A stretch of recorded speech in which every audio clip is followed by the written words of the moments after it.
Hi everyone, I am Neha Agrawal. I'm the founder of WiseUp Communications. We at WiseUp help students and young professionals in improving their communication skills through interactive courses. Today we have with us Parth Garg, a final year MTech student at IIT Roorkee. In this video, Parth is going to share with us the entire MTech admission process, his decision to study in India rather than abroad, and finally his amazing experience at IIT Roorkee. So without further delay, let's get started.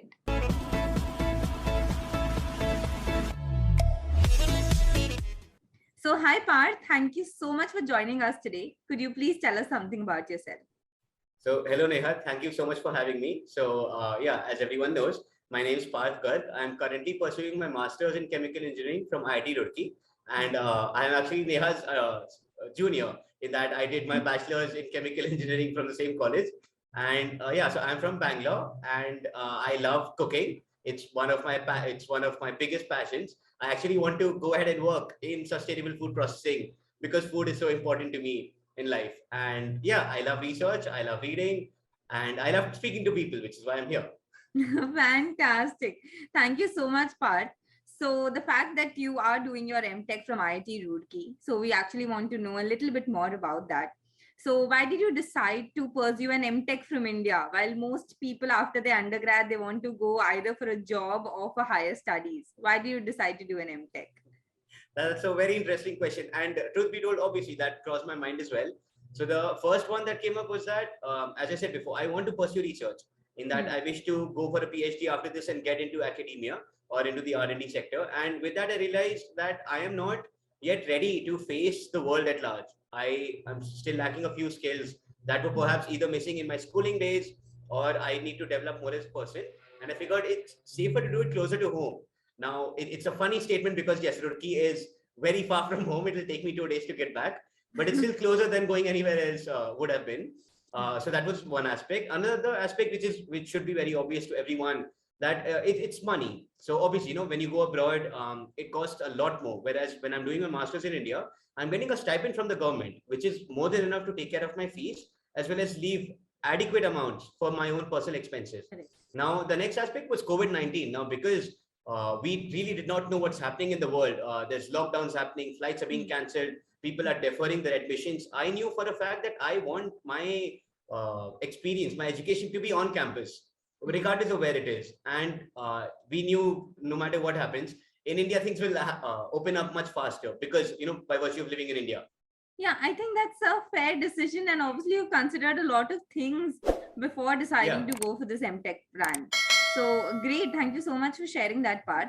Coming to our next question. So if somebody is interested to do an MTech in India, how are they supposed to go about it? Like how early on in their undergrad are they supposed to start preparing? So could you tell us a little bit about that?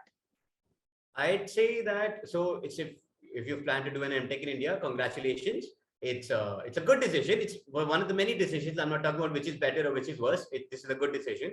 I would say that, so 2 years in, your first year, second year, live them casually, enjoy life, enjoy college, go out with friends, study a little because your GPA is important, all of that. And then third year onwards is when you actually have to focus on GATE.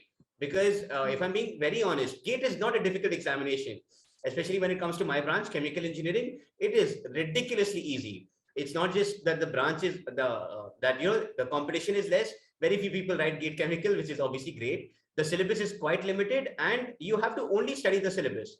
It's not a question of which sections do you skip. You can comfortably finish all of it in 6 to 8 months. Now, when you start third year, just focus on college classes, take down notes. That's the only important thing. And only when you reach your 7th semester, that is your final year, you have to actually focus on preparing for GATE. That is the exam that we're talking about. The form comes out, say, in September, October. Before that, you start preparing for it, and comfortably in a span of 6 to 8 months. I did my preparation in 6 months. You can not just qualify the exam, because let's be honest, qualifying doesn't get you anything. You have to do well in the exam, but in 6 to 8 months, depending upon your own personal preferences and how well you are able to manage time, you can do really well in the exam, score comfortably, get a good score, which will get you then a master's program in a college of your choice. Now, this should come up with a disclaimer that obviously when you're looking at IISc, IIT Bombay or IIT Madras, you need a much better score. If you're looking, so that order comes into picture, that hierarchy of colleges. So the higher your rank, the better your score, the better college you can get into. So I think at this stage also I want to know, like, do you need to take separate tuitions for GATE preparation, or are you able to manage on your own? Like, what do generally people do?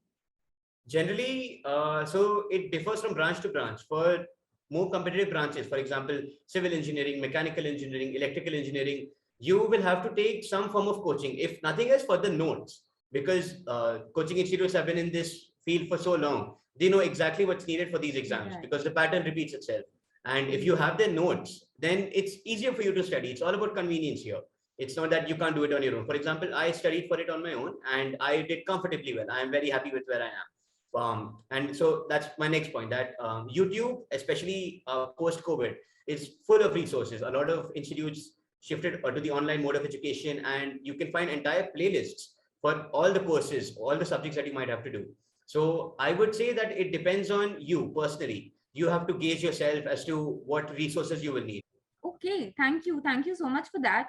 Also, guys, Parth has shared a list of resources with us. I've linked it down in the description below for you guys, so you can check that out.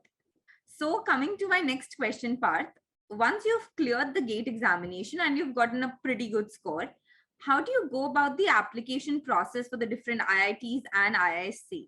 So, are there any other application requirements other than GATE exam? If you could tell us about that. Sure. So the first step in all of this is to fill out the form on the Common Offer Acceptance Portal, COAP for short. This form opens about a week after your GATE result has been announced. And that is critical because no matter what happens afterwards, your offers will come on this website. So you have to fill it here for you to be able to accept anything. Once you're done with that, then you start with the actual application process, I would say, because now you have to apply to each IIT and IISc separately. So for example, if we talk about IISc, then let's say hypothetically, the form is opened, you start filling it. Over here, what happens is different colleges and IISc specifically will need an SOP for different courses. So I remember in IIT Bombay as well, for the masters in aerospace engineering, you have to supply an SOP. And when it comes to interviews, many different IITs, IIT Gandhinagar, for example, I remember very clearly had an interview process, and IIT Hyderabad had one. IIT Roorkee did not, but IIT Kanpur had as well. So here is where your research comes into the picture, that you have to go into each IIT's website. You have to look at their admission requirements. There might be GPA requirements as well. IISc is the most stringent in that they have a CGPA requirement of 8 out of 10, whereas all the other IITs have a requirement much lesser than that. IIT Roorkee, for example, had one of 7.5 out of 10 again.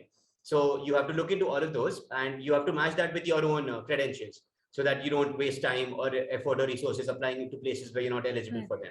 Make sure that you write a great SOP because that's going to be very important.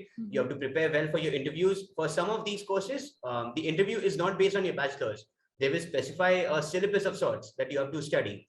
And this happens for many of the interdisciplinary courses. For example, IIT Bombay has an energy science and engineering course. That is where they have an interview and a written test. And the syllabus is given very clearly. Whereas some of the other IITs, for example, IIT Kharagpur, IIT Roorkee, IIT Madras, they have no such requirement. They take in your 10th, your scores in 10th, 12th, and your undergraduate degree and your GATE score. And with these four, there's a merit list that's prepared. And based on that, the counseling process happens. Understood. So if I reiterate what you just shared with us, like after you complete the GATE examination and you get your score, some of the other things you need to prepare for the application is definitely your statement of purpose. You also need to prepare for an interview because you might face that in some of the universities. And other than that, you need to submit your class 10 and class 12 scores.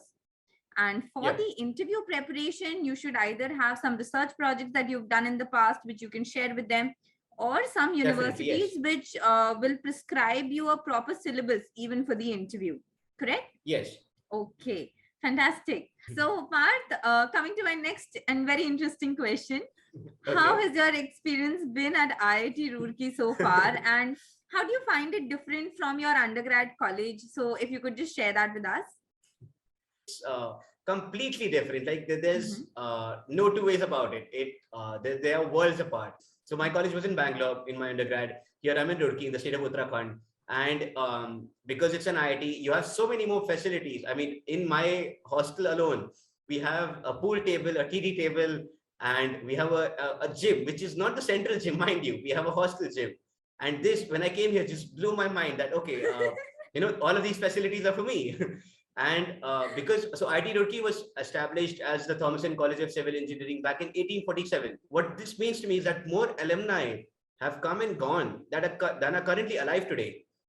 And when you walk up the steps to the main building, which is the James Thomason building here, it's really, really beautiful. No matter what happens, no matter how I'm feeling, I know for a fact that, if my day is going bad, I just have to walk up those steps, look at that building, just take in the scenery, and it feels really wonderful to be here. Roorkee, because of its location, is like a gateway to every place. I remember for a weekend, we just impulsively decided to go to Mussoorie.